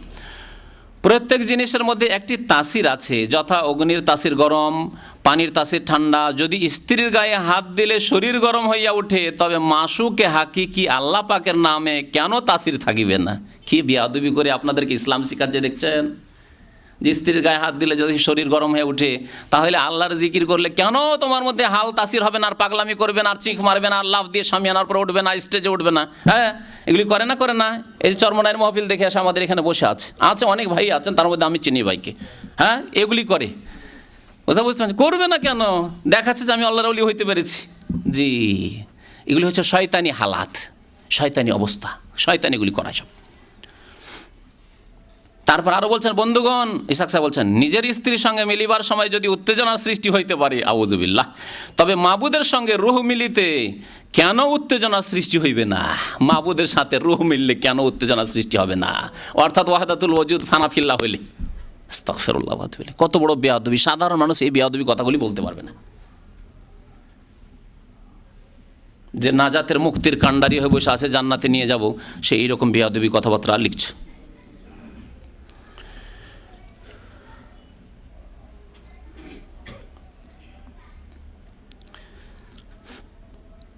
একাত্তর পৃষ্ঠায় এগুলি কথা, 71 পৃষ্ঠায় রয়েছে বেয়াদবি কথাগুলি, সব বহু কথাই রয়েছে আরও। যাহার মধ্যে খাঁটি মারেফাত থাকিবে, তাহার মধ্যে শরীয়ত পরিপূর্ণ থাকিবে। শরীয়ত ভিন্ন মারেফাত কখনো হাসিল হইতে পারে না। তাহলে শরীয়ত বিরোধী কথা কেন? সবগুলি কোরআন হাদিস বিরোধী কথা। আমার প্রশ্ন এখন এই চরমনাই পীরদের কাছে এবং তাদের ভক্তদের কাছে, এই উম্মতের কাছে, যারে বাবা, তাহলে শরীয়ত বিরোধী কথাবার্তা সব কেন? সব শরীয়ত বিরোধী কথাবার্তা। জি, তারপরে হচ্ছে শরীয়তকে কামেল করিতে মারিফাত দরকার না। শরীয়তকে কামেল করার জন্য শুনে রাখুন, আপনি পূর্ণাঙ্গ মুসলিম হওয়ার জন্য প্রথম ফরজ আদায় করতে হবে, আর হারাম থেকে বাঁচতে হবে। প্রথম স্তর ফরজ আদায় করতে হবে, ফরজ ওয়াজিব আদায় করতে হবে, আর হারাম নাজেজ থেকে বাঁচতে হবে। 2 নম্বর, সুন্নত আদায় করতে হবে, মুস্তাহাব আদায় করতে হবে, আর মাকরু অপছন্দনীয় জিনিসগুলিতে বাঁচতে হবে। 2 নম্বর স্তর। নফল সুন্নত ইবাদত বন্দেগী বেশি বেশি করতে হবে। তাহলে নামাজের ক্ষেত্রে আপনি তাহাজ্জুদ পড়েন, ইশরাক সালাতুদ দুহা পড়েন, রোজার ক্ষেত্রে সোমবার বৃহস্পতি রোজা রাখেন, মাসে 3টি রোজা রাখেন, বেশি বেশি রোজা রাখেন ইত্যাদি। দান খায়রাতের বেশি বেশি দান খায়রাত করুন, হজের ক্ষেত্রে প্রতি বছর হজ করার চেষ্টা করুন, বা যখনই সুযোগ আসে হজ করার চেষ্টা করুন, এইভাবে। আচ্ছা, তারপরে অনেক জায়েজ জিনিস রয়েছে, সেগুলি হয়তো সন্দেহ রয়েছে, জায়েজ ঠিকই, কিন্তু এটা করতে গিয়ে আমি একটা নাজায়েজে পড়তে পারি, সুতরাং না, এই কাজ করব না।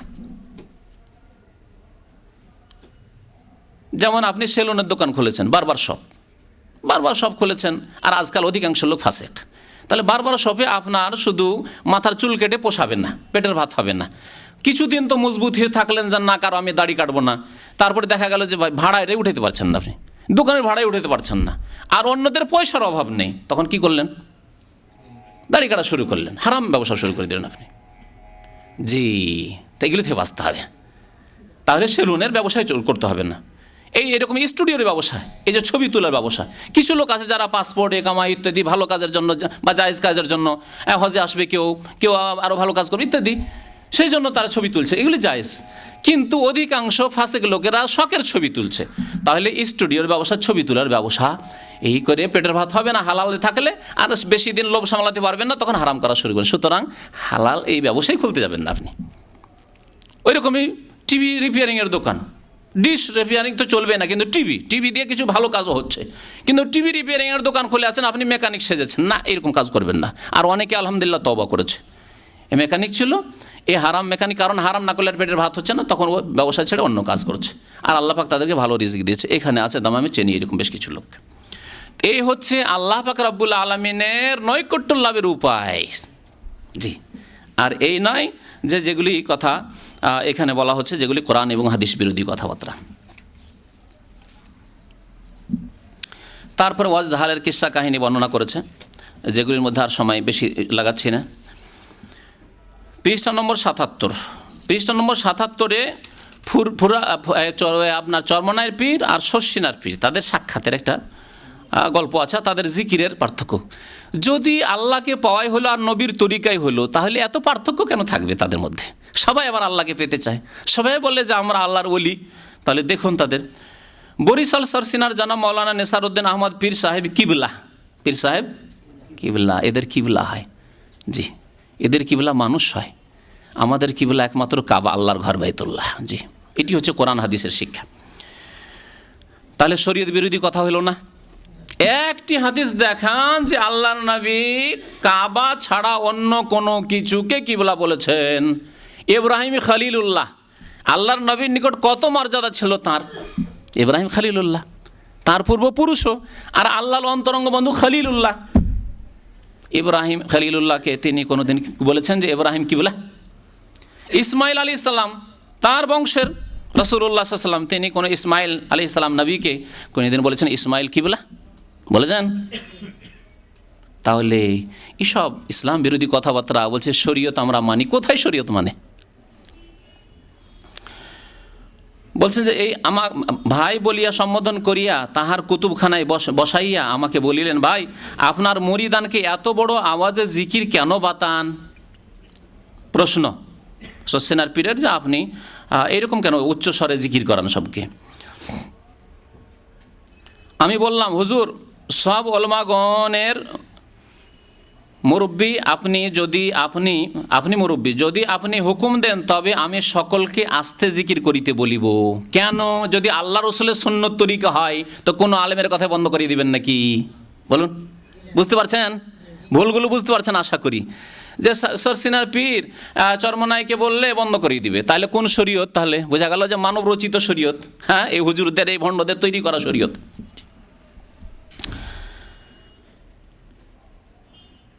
কিন্তু হুজুর আপনার পীর ফুরফুরার হুজুর কিবলা, ইয়েও কিবলা, ফুরফুরার কিবলা, ভারতেও কিবলা আছে, আজমিরও কিবলা, ফুরফুরা কিবলা, কিবলার অভাব নেই। আর আমার পীর জনাব কারি সাহেব হুজুর কিবলা, সেও কিবলা, আবার এও জানি চাঁদপুর না, হ্যাঁ ও কিবলা। আপনাকে ফুরফুরার হুজুর যেই প্রকার জিকির বাতাইয়াছেন, আপনি আপনার মুরিদানকে সেই প্রকার জিকির বাতাইতেছেন। তাহলে বোঝা গেল আল্লাহ রসুলের কথা নাই, পীরের সিলসিলা তরিকা, পীর যা বাতাইছেন তাই বাতানেরা। আচ্ছা, এখন যদি আপনি তরিকার দায়িত্ব গুছিয়ে নেন, আপনি দায়িত্ব নিয়ে নেন, আমার তরিকার দায়িত্ব নিয়ে নেন, তাহলে কি করব? তরিকার দায়িত্ব নিলে শরীয়ত বদলে দেবে। একটা জিনিস শরীয়ত মনে করে করছে, তরিকার দায়িত্ব নিলে শরীয়তেরা বদলে দেবে। বলছে কি জান, আমার মরিদানকেও আমি সেই প্রকার জিকির বাতাই। এখন যদি আপনি তরিকার দায়িত্ব গোছে নেন, তবে আমি আস্তে জিকির বাতাইব, শরীয়ত বদলে দেবো। পীর সাহেব হুজুর উত্তর করিলেন, আমি তরিকার দায়িত্ব গোছিয়ে নিতে পারিব না, তোমার ওইসব দায়িত্ব নিতে পারবো না, তোমার তরিকা তোমার কাছে থাক, লাকুম দিনকুম ওয়ালিয়া দিন। বুঝতে পারলেন? জি। আল্লাহ কয়টি দিন নাজেল করেছেন? শরীয়তে উচ্চ জিকিরও আছে আর আস্তে জিকিরও আছে না। আল্লাহ কোরআন বলছেন, উদউ রাব্বাকুম তাযাররুআন ওয়া খুফিয়া, আল্লাহকে তোমরা ডাকো। আর জিকির যদি আল্লাহকে ডাকা হয় তাহলে কায়মনে ডাকো, হ্যাঁ কাঁদনের সাথে ডাকো, আর কি খুফিয়া, মনে মনে ডাকো। খুফিয়া মানে লুকায়িত, আস্তে আস্তে। তাহলে উচ্চ স্বরে জিকির করা সুন্নত নয়, এটি বিদআত। জি। আর এই আবার জিকির, জিকির তো তাদের কাছে আবার জিকিরই আলাদা। জি।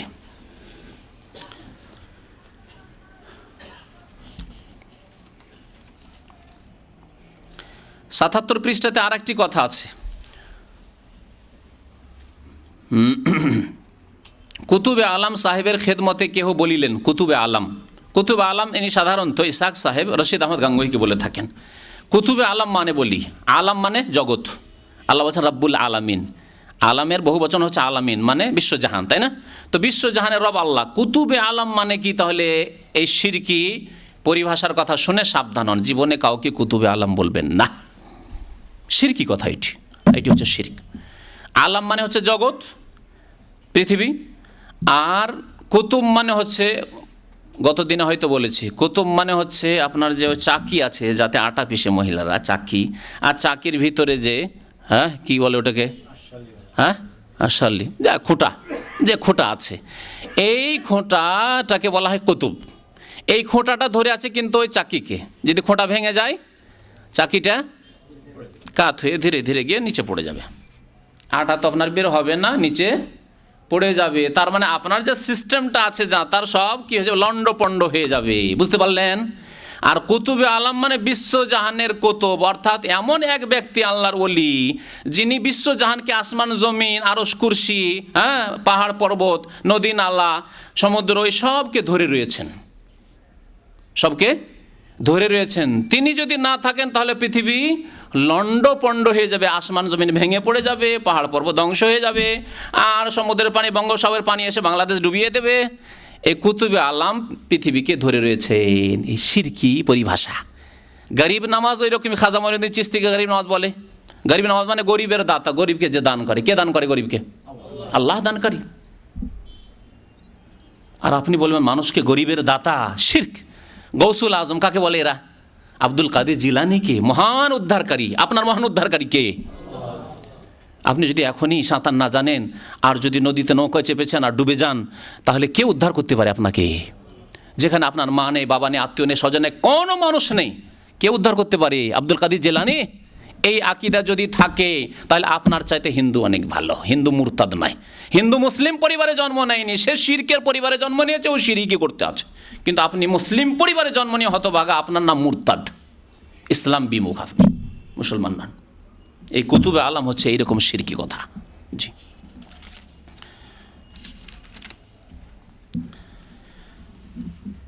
আচ্ছা, আপনারা সাধারণ মানুষকে জিজ্ঞাসা করি, দুয়া কার কাছে চান আপনারা? জীবিত লোকের কাছে না মৃত লোকের কাছে? আপনারা কি কেউ গিয়ে চাইবেন আল্লাহ নবীর কবর মোবারকের কাছে গিয়ে, যে ইয়া রাসূলুল্লাহ আমার জন্য একটু দোয়া করে দেন? চাইবেন? চাইবেন না। যদি আপনার সহি আকীদা সম্পর্কে সামান্য জ্ঞান থাকে তো এই শিরকি কাজ করবেন না। আল্লাহ নবীকে ডাকবেন না, তার ইন্তেকাল হয়ে গেছে, তিনি চলে গেছেন। তাকে গিয়ে ডাকবেন যে ইয়া রাসূলুল্লাহ আমার জন্য একটু দোয়া করে দেন, আল্লাহর কাছে বলবেন না। আল্লাহ নবীর জীবদ্দশায় সাহাবারা বলেছেন, আর সাহাবারা বলেননি। যদি তা হইতো তাহলে উমর রাদিয়াল্লাহু তাআলার জামানায় যখন দুর্ভিক্ষ দেখা দিল, অনাবৃষ্টি, দীর্ঘদিন বৃষ্টি হচ্ছে না, উমর রাদিয়াল্লাহু তাআলা আল্লাহ নবীর চাচা আব্বাসকে ধরতেন না, যে আব্বাস তুমি দোয়া করো, আমরা আমিন বলবো।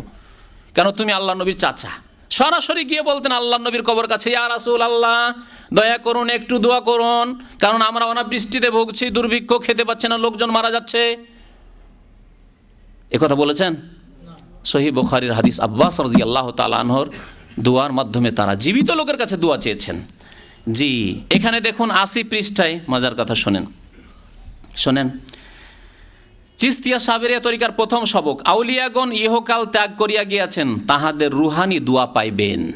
তাহাদের রুহানি দোয়া পাইবেন মানে এই চিস্তিয়া সাবেরিয়া চরমনাই তরিকা ধরলে আউলিয়াগণ যদিও দুনিয়া থেকে চলে গেছেন, তবু তাদের কি পাবেন?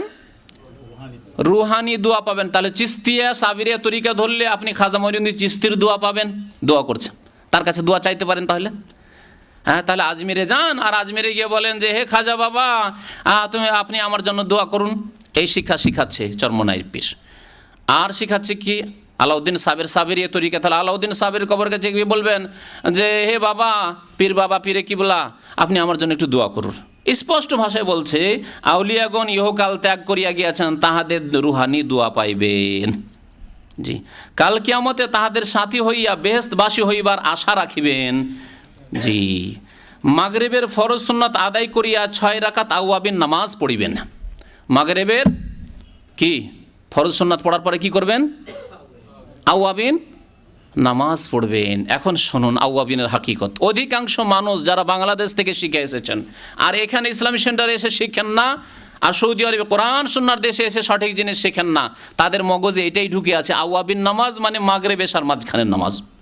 শুনুন এখন এই আওয়াবিনের হাদিস আমি আপনাদের জন্য বেশ কিছু হাদিস নোট করে নিয়ে এসেছি। শোনেন, সলাতুল আওয়াবিন, আওয়াবিনের নামাজ কখন হয় প্রথম কথা, আর কোন নামাজকে আওয়াবিনদের নামাজ বলা হয়? নবী করিম সাল্লাল্লাহু আলাইহি ওয়াসাল্লাম ইরশাদ করেছেন, মুসলিম শরীফের হাদিস। কোরআনের পরে স্থান বুখারীর, আর বুখারীর পরে স্থান হচ্ছে মুসলিমের। নবী করিম সাল্লাল্লাহু আলাইহি ওয়াসাল্লাম বলছেন, ইন্না রাসূলুল্লাহ সাল্লাল্লাহু আলাইহি ওয়াসাল্লাম কাল সলাতুল আওয়াবিন হিনা তারমাদুল ফিসাল। আওয়াবিনদের নামাজ। প্রথম কথা আওয়াবিন মানে অর্থ বুঝেন, আওয়াবের জমা হচ্ছে আওয়াবিন।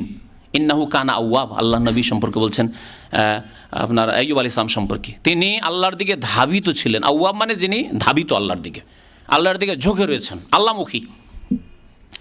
তো আল্লাহমুখী লোকদের, যারা আল্লাহ ভীরু, আল্লাহমুখী, তাদের নামাজ কখন হয়? হিনা তারমেদুল ফেসাল, যখন উটের বাচ্চার পায়ে তাপ লাগতে লাগে, গরম লাগতে লাগে। গরম কখন লাগে? মাগরিব এশার মাঝখানে।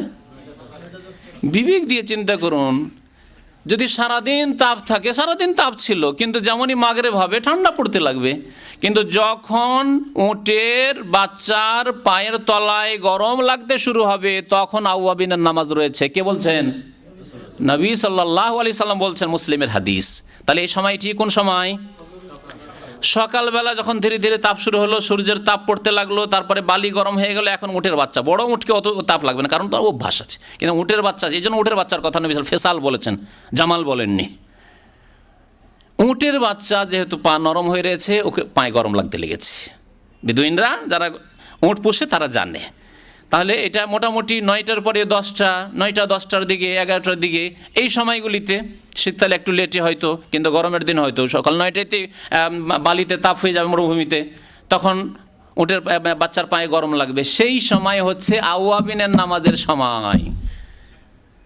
আর এই হচ্ছে দোহার নামাজ, যা 2 রাকাত, 4 রাকাত, 6 রাকাত বা 8 রাকাত নবী করিম সাল্লাল্লাহু আলাইহি ওয়াসাল্লাম থেকে বিভিন্ন প্রমাণিত রয়েছে।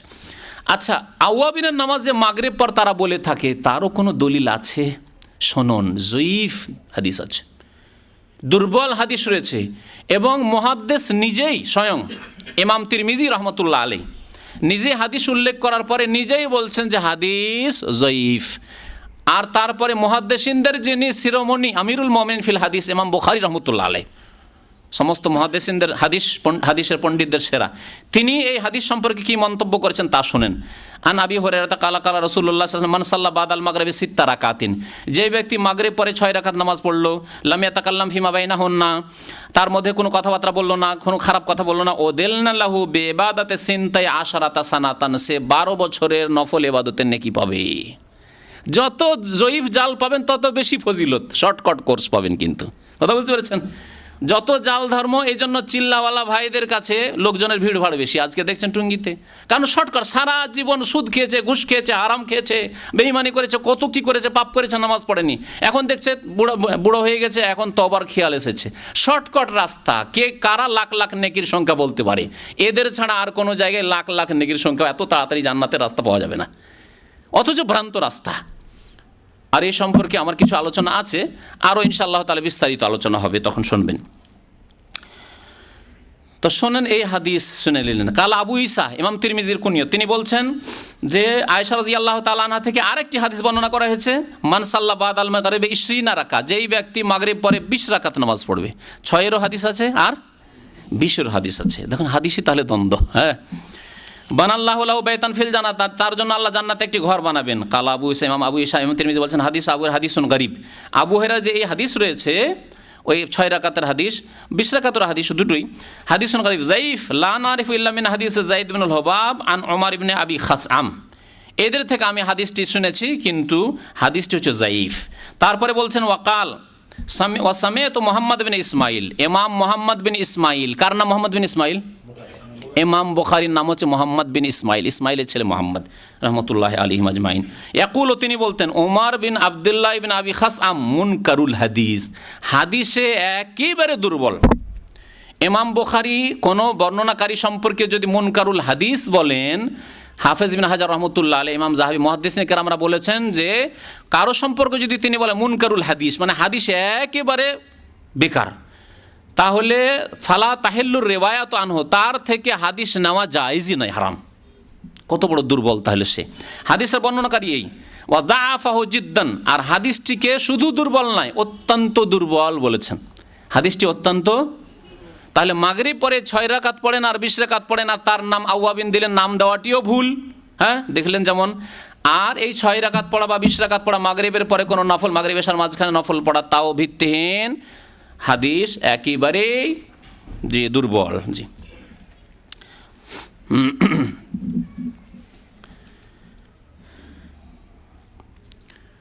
তারপরে তরিকা, আপনার জিকিরের তরিকা শিখাচ্ছেন। বলছেন যে এই জিকিরের তরিকা বলছে, চক্ষু বন্ধ করিয়া প্রথম 5 বার দুরুদ শরীফ পড়বেন। চক্ষু বন্ধ করিয়া দুরুদ শরীফ পড়তে হবে, এর একটি হাদিস দলিল চাই, আছে? যদি দলিল না থাকে তাহলে ভিত্তিহীন, মানে শরীয়তের নাই। তাহলে একটু আগে যে বললো যে না আমরা শরীয়ত মানি, কোথায় শরীয়ত মানে বলুন? বিদাতি শরীয়ত মানে আল্লাহ রসুলের নিয়ে আসা আর আল্লাহ নাজেল করা শরীয়ত, তাহলে এরা মানে না। জি, পৃষ্ঠা নম্বর 80-তে সব কথাবার্তা ছিল। পৃষ্ঠা নম্বর 81-তে শোনেন, বলছেন মুরিদানদেরকে, ইসহাক সাহেব, এই পীর চরমনা, এই পীরের দিকে প্রাণ দৌড়াইতে থাকো এবং তাহার কথা শুনিতে ও মানিতে ভালো লাগে। এইরকম যখন হবে, তুমি আমাদের জিকিরগুলি, সবকগুলি আদায় করবে, মানে জিকিরগুলি করবে, পীরের দিকে প্রাণ দৌড়াইতে থাকবে, আর এবং তাহার কথা শুনিতে ও মানিতে ভালো লাগে, পীরের কথা শুনতে ভালো লাগবে, আর ওই দিকে প্রাণ দৌড়াইতে থাকবে।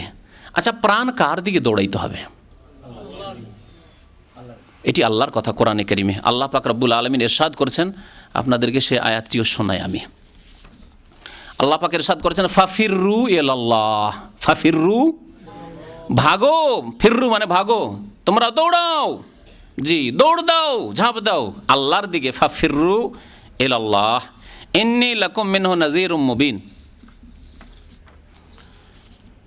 ফাফিররু ইলা, সূরা জারিয়াত আয়াত নম্বর 50, ইন্নী লাকুম মিনহু নাযীরুম মুবিন। আল্লাহ তো বলছেন যে আল্লাহর দিকে দৌড়াও, ভাগো, পালাও, আর এরা বলছে যে পীরের দিকে দৌড় দিতে, প্রাণকে দৌড় দিতে খুব ভালো লাগবে যখন এই জিকির করবেন। তাহলে বোঝা গেল যে এই জিকির আল্লাহর পছন্দনীয় না, রাসূলুল্লাহ সাল্লাল্লাহু আলাইহি ওয়াসাল্লামের তরিকা নয়। না হলে আল্লাহর দিকে দৌড় দিতে ভালো লাগতো, পীরের দিকে দৌড় দেবে। জি, আরও বেশ কিছু জরুরি জিনিস রয়েছে। 81 পৃষ্ঠায় আরও এক জায়গায় বলছেন যে মারেফতের বিষয়ে যাহাদের খবর নাই, তাহারা নানা প্রকার হাসি ঠাট্টা করিতে পারে, তাই সেই সময় পীরের হুকুমের উপর গর্ক হইয়া জোরে জোরে জিকির করিবেন। কেউ যদি আপনাকে, আপনার ওয়াজদাহাল হচ্ছে, হ্যাঁ, আপনি আপনার দেখাচ্ছেন ওই সব মানে নাস্তামাশা, একবার লাফাচ্ছেন, একবার চিক মারছেন, একবার হাসছেন, কাঁদছেন, এটা দেখাচ্ছেন, সেই সময় কেউ যদি কিছু বলে, তখন আপনি কি করবেন? পীরের হুকুমের উপর গর্ক হইয়া, মানে ডুবিয়ে, গর্ক মানে ডুবে যাওয়া, আরবি শব্দ, ডুবিয়ে যেয়ে জোরে জোরে আরও জিকির করতে লাগেন। জি, পীরের হুকুমে ডুবে যেতে হবে না আল্লাহর হুকুমে ডুবে যেতে হবে? আল্লাহ এবং রসুলের হুকুমে ডুবে যেতে হবে। আমরা আল্লাহ রসুলের কথা বলি, তারা বলে পীরের হুকুমে ডুবে যেতে হবে। আরও শোনেন, আল্লাহ পাক রব্বুল আলামিন সম্পর্কে বলছেন পৃষ্ঠা নম্বর 83-তে, শোনেন মজার কথা। জিকির যখন করবেন বিভিন্ন তরিকা, দ্বিতীয় সবকে এই তরিকাটা বলছে যখন লা শব্দ বলিবেন জিকির করিবেন। চরমনায়ের জিকিরের তরিকা শোনেন। লা শব্দ বলবেন তখন খেয়াল করিবেন আসমান নাই। খেয়াল করবেন কি নাই? আসমান নাই। তাহলে কোন পাগলামি? হ্যাঁ, যদি আপনি রাত দিন আসমান নাই আসমান নাই আসমান নাই বলেন তো লোকে কি বলবে? হাজা মজনুন, কবির মজনুন হাজা বলবে না? বড় পাগল একবারে। আসমান নাই, শুধু আসমান নাই, জমিন নাই। আরে আমার শরীরও নাই, বলছে আমার শরীর নাই, কিছুই নাই, শুধু আল্লাহ আছেন। একটা তরিকা শিখাইলো যে জিকির করার সময় এরকম ধ্যান করবে, আসমানও নাই, জমিন নাই, নিজের শরীরও নাই, কিচ্ছু নাই, কে আছে? একমাত্র আল্লাহ আছে। অথবা আরেকটা তরিকা, যখন লা শব্দ বলিবেন তখন দিলের খেয়াল সাত আসমানের ওপর দিয়া, সাত আসমানের ওপর দিয়ে দিলের খেয়ালটা দেখিবেন। দেখেন এখন দিলের খেয়াল, কোথাও আল্লাহ নেই। সাত আসমানের ওপর চলে গেলেন, আল্লাহকে খুঁজেই পেলেন না, নেই আল্লাহ। সঙ্গে সঙ্গে ওই খেয়ালকে জমিনের দিকে আনিবেন, দেখিবেন জমিনও আল্লাহ নেই। সাত আসমান খুঁজে চলে এলাম, ওখানেও আল্লাহ নেই, আর জমিনও আল্লাহ নেই। আচ্ছা, 500 বছরের রাস্তা জমিন সব ঘুরিয়ে আসিবেন, আল্লাহ কোথাও নেই। আউযুবিল্লাহ, আস্তাগফিরুল্লাহ ওয়া আতুবু ইলাইহি। আল্লাহ বলছেন আর রহমানু আলাল আরশি ইস্তাওয়া, সূরা তাহা। শুধু একটি আয়াত না, 8 থেকে 10টি আয়াত রয়েছে যাতে আল্লাহ পাক রব্বুল বলেছেন যে আল্লাহ পাক রব্বুল আরশের উপরে রয়েছেন, আর খুঁজে পেলেন না, নেই। কত ভ্রান্ত কথা, কত ভণ্ডামি কথা। জি, আর এইরকম অবাস্তব কল্পনা কেন করবেন যেখানে বাস্তব যে আল্লাহ আরশ আজিমে রয়েছেন? হ্যাঁ, তাহলে অবাস্তব কল্পনা কেন করবেন? এই শয়তানি কল্পনা নয়। জি, শয়তানি ওয়াসওয়াসা মিন শাররিল ওয়াসওয়াসিল খান্নাস আল্লাযী ওয়াসওয়াসু ফি সুদুরিন নাস। এদের অন্তরে শয়তান ওয়াসওয়াসা দিতে আছে আত্মগোপন করে, মিনাল জিন্নাতি ওয়ান নাস। জিনও গুমরাহ করেছে এদেরকে, জিন শয়তান, আর মানুষ শয়তানও গুমরাহ করেছে এদেরকে। দেখুন তারপরে আল্লাহ কোথা নেই। এখন মাবুদ কোথায় আছেন? কোথাও খুঁজে পেলেন না, আছেন কোথায়? বলছে মুমিনের কলব হইল আরশ। মুমিনের কলব হইল, তাহলে কতটি আরশ? এখানে কত আরশ? তাহলে আরশের শেষ নাই। মুমিনের কলব, সব মুমিন মাশাআল্লাহ, আর সবার কলব হচ্ছে আরশ। একটি আয়াত দেন, একটি হাদিস দেন, সহিহ হাদিস। জি, আমাদের দেশের জাহিল লোকেরা বলে যে কলুবুল মুমিন আরশুর রহমান। বাংলাদেশে আরবি পড়ে দিলে মনে করে যে হাদিস, আরবি পড়ে দিলেই হাদিস মনে করে। কলুবুল মুমিন আরশুর রহমান সম্পর্কে তদন্ত করতে করতে আমাকে আমাদের এক ইউনুস ভাই আছে, মানে বাংলাদেশ থেকে ওই সবই শিখেছে, শর্ষিনার তো জন্মানের অনেক তরিকায় শিখেছে। সে বলে যে একটা হাদিস আছে, কোনো কিতাবে জাল বলেও হাদিস নেই। যদি জালও হইতো তো বলতাম যে মিথ্যা হাদিস। না, হাদিস কেউ বলে, আগের কেউ হাদিস এই কথা বলেনি। তাহলে এটি কেমন কথা? যেমন ওই যার পীর নেই তার পীর শয়তান, বুজরুকদের কথা, বুজরুক শয়তানের কথা, তেমনই বুজরুক শয়তানের কথা হচ্ছে কলুবুল মুমিন আরশুর রহমান। মুমিনের কলব হচ্ছে আল্লাহর আরশ। সহিহ হাদিসও না, জয়ীফ হাদিসও না, জালও নয়, কোরআনও নয়, কিচ্ছু না, ইসলামও নয় এটি। তারপরে শোনেন, এই মুহূর্তে কলবের দিকে খেয়াল নেবেন ও একিনের চক্ষু দ্বারা দেখিবেন মাবুদ আমার কলবেই আছেন। আসমানে জমিনে কোথাও কল্পনা করে পেলেন না, মাবুদ আমার কলবে আছেন। এইভাবে খেয়াল করিতে আরশ, কুরসি, লৌহ, কালাম, বেহেশত, দোজখ সব ঘুরিয়ে আসিবেন, দেখিবেন কোথাও মাবুদকে পাইবেন না। কোথাও পেলেন না, কলবে এসে হাজির আল্লাহ পাক। কেমন কথাবার্তা! এই ওয়াহাদাতুল ওজুদের দিকে এখানে ইঙ্গিত রয়েছে। ওয়াহাদাতুল ওজুদ মানে সব কিছুর অস্তিত্ব হচ্ছে এক, সুতরাং আপনার মধ্যে আল্লাহ আছে। কোথাও খুঁজে বেড়াচ্ছেন আপনি? আপনার মধ্যে আল্লাহ আছে। ইবনে আরবির এই মতবাদ। জি, তারপরে বিভিন্ন তরিকা শিখিয়েছে আরো।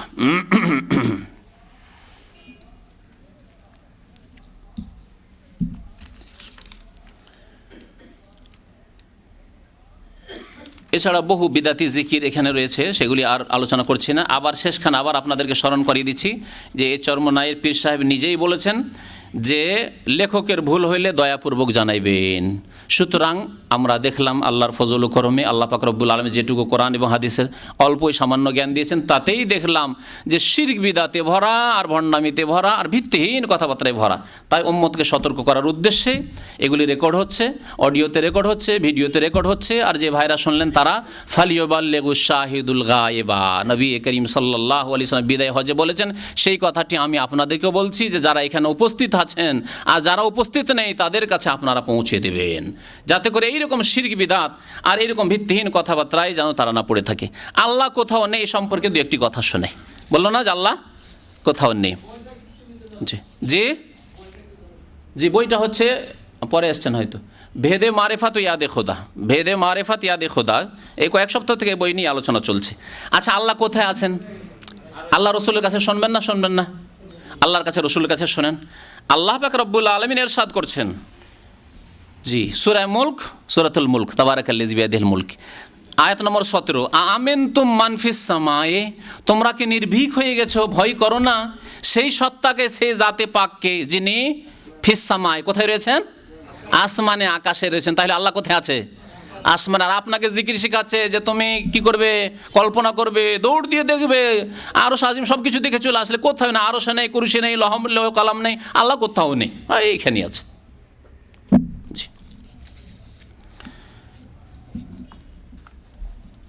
আল্লাহ পাক রব্বুল আলামিন সূরা তাহর আয়াত নম্বর 5 বলেছেন, যা বললাম, আর রহমান ও আলাল আরশি ইস্তাওয়া। নবী সাল্লাল্লাহু আলাইহি ওয়াসাল্লামের একটি হাদিস শুনেন এই মর্মে। একজন সাহাবী মুআবিয়া বিনুল হাকাম সুলামি, তিনি বলছেন যে আমার একটি দাসী ছিল, তার আগা নামান যে বকরি চড়াতো, দাসীকে তারা বকরি চড়াতে লাগিয়ে দিত, বকরি চড়াতো, তারা দাসী, কৃত দাসী। এই আজকালকার কাজের মেয়ে নাই যে কাজের মেয়েকে আপনার গ্যাস উঠাইতে লাগিয়ে দিবেন, কাজের মেয়েকে গাড়ি ধুইতে লাগিয়ে দেবেন, এগুলো ফাসেকদের কাজ, এগুলো ফাসেক লম্পটদের কাজ। এরা স্বাধীন মেয়ে, এদেরকে মান ইজ্জতের সাথে এদেরকে রাখতে হবে। আর বিশেষ করে তাদের মধ্যে আবার মুসলিম মেয়ে, কী করে রাস্তা, তারপর মুসলিম না হলে যদি অমুসলিমও হয় তারপরে এইভাবে রাস্তাঘাটে গাড়ি ধুইবে, এটি বড়ই নোংরা কাজ। তো কথা হচ্ছে যে দাসী হচ্ছে কৃত দাসী। তো তিনি বলছেন সাহাবী যে ওহদ পাহাড়ের কাছাকাছি বকরি চড়াতো। ফাত্তালা তো যাতায়াত, একদিন দেখছি যে একটি নেকড়ে বাঘ এসে কাদ জাহাবা বেশ সাতিমিন গানা মেহা, আমার একটা বকরি নিয়ে পালিয়ে গেছে। ওয়ানারা জলমিন বানি আদম, আমি একজন আদম সন্তান, রাগ হইল খুব যে তুই কেমন করে বকরি চড়াচ্ছিস। আসাফো কামাই আসা, মানুষের যেমন রাগ হয় তেমন আমারও রাগ হইলো। আল্লাহ কিন্নি সাকাক তোহা সাক্কা, একটা চড় দিলাম। সাহেব বলছেন আমি একটা চড় দিলাম। ফাতেই তো রসুল আল্লাহ সাল্লাম, আল্লাহ রসুলের কাছে আসলাম। ফাআজ্জামা যালিকা আলাইয়া, নবী করিম সাল্লামের কাছে তওবা করার উদ্দেশ্যে, যে ভুল করেছি, আল্লাহ নবীকে জিজ্ঞাসা করছি, আমি যে একটা চড় মেরে দিলাম একটা মেয়েকে, হ্যাঁ দাসী হলে কেউ মেরে দিলাম, গুনাহ হয়ে গেল।